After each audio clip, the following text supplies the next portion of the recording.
Welcome back to This Week in Sports. All the biggest sports headlines of the week hand-delivered to you like I'm Big Ben and you're an opposing defense. If you haven't already, be sure to subscribe so you never miss another week in sports. And if you end up liking the video, be sure to click that like button for me too. But anyway, let's get into it. We started the week with a Monday Night Football doubleheader. First up, we had Raiders versus Browns with Cleveland missing a ton of starters due to COVID. They even had to start Nick Mullins at quarterback. And naturally, with the Browns being so short-handed, the Raiders dominated this game at... what? Oh, the Raiders won by 2. On a last-second field goal. Right. Next, we had the Vikings and the Bears. Now, I know what you're thinking. Kirk Cousins on primetime. Uh-oh. But Minnesota actually came out with a 17-9 victory here, and Kirk Cousins diced up the Bears, and... what? Oh, he had 87 passing yards. Right. But wait, there's more. Thanks to our old pal COVID, we had Tuesday Night Football as well. Relatively unsurprising results here. The Seahawks tried to let Russ cook, and, well, let's ask our old pal Gordon Ramsay how that went. It looks like a dehydrated turd. It looks like a can of dog food. It's like a fucking flip-flop. Looks like a bison's tongue. It's like someone's pissed in my soup. And the Eagles beat Washington, who had to start a quarterback who was on the Patriots practice squad 2 weeks ago. You know. Because of COVID. In the NBA, I'm starting to think we have an MVP frontrunner. This guy has had a massive impact in every game this season. I'm talking Hall of Fame numbers. That's right, you guessed it, COVID. Seriously though, you could probably make an entirely new league just out of guys currently in health and safety protocols. Teams are handing out 10-day contracts like candy right now. My inside sources have told me that the only requirements for you to be offered a 10-day contract are that you A, have a pulse, and B, have seen a basketball before.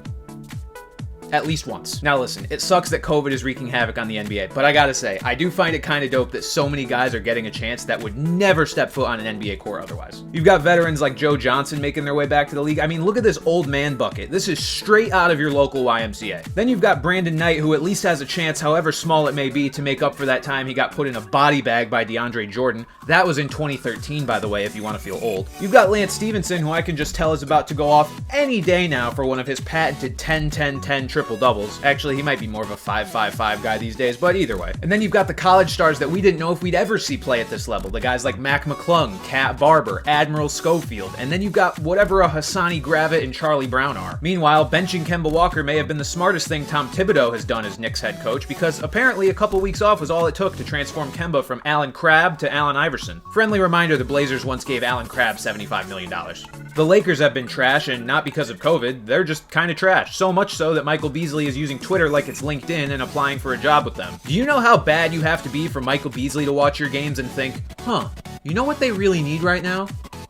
Me. We'll see if the Lakers are playing meaningful games a few months from now. But you know who's trying to play meaningful games right now? College football teams. And you know who won't let them? COVID. It's starting to feel like COVID is the bull and college football is the China shop, because a lot of bowls are in jeopardy. The Fenway Bowl, canceled. The Military Bowl, canceled. The Hawaii Bowl, canceled. Miami is out of the Sun Bowl, they're looking for a replacement. Texas A&M is out of the Gator Bowl, they got replaced by Rutgers.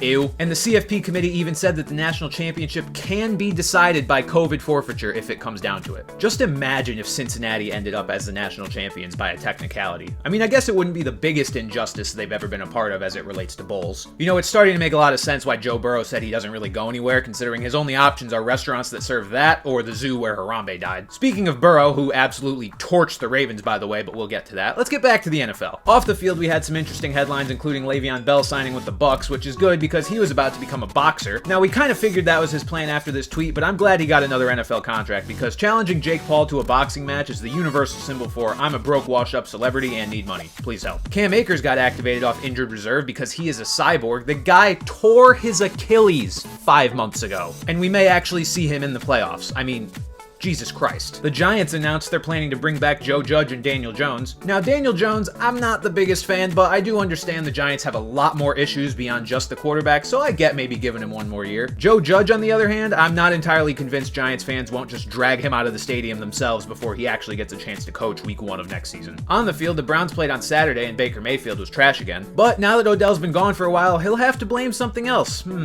Oh, how about the ball? Yeah, that's it. It's the ball's fault. The Jags lost to the Jets as as if they were tanking for Trevor without realizing they already have Trevor, and they just suck. Big Ben looked old, because he is. Also seemed like his head might just not be in the game. Maybe he was thinking about which teammate he was going to ask to bathe him this week. Probably ruled out Deontay Johnson after seeing how careless he is when handling balls. Bengals versus Ravens, Joe Burrow must have thought it was still Thanksgiving with the way he murdered these birds all afternoon. Over 500 passing yards, including this stat padding throw at the end of the game. Why'd he do it? I don't know, because screw Baltimore, I guess. The Texans, missing approximately 1 billion players due to, you guessed it, COVID, bodied the Chargers with Simone Biles in attendance. Now, if your reaction is anything like mine, you're thinking Simone Biles must have literally a million things better to do than attend a Houston Texans game. But apparently, she's dating one of their defensive backs, Jonathan Owens. Jonathan, you found you a girl willing to come watch the Texans for you?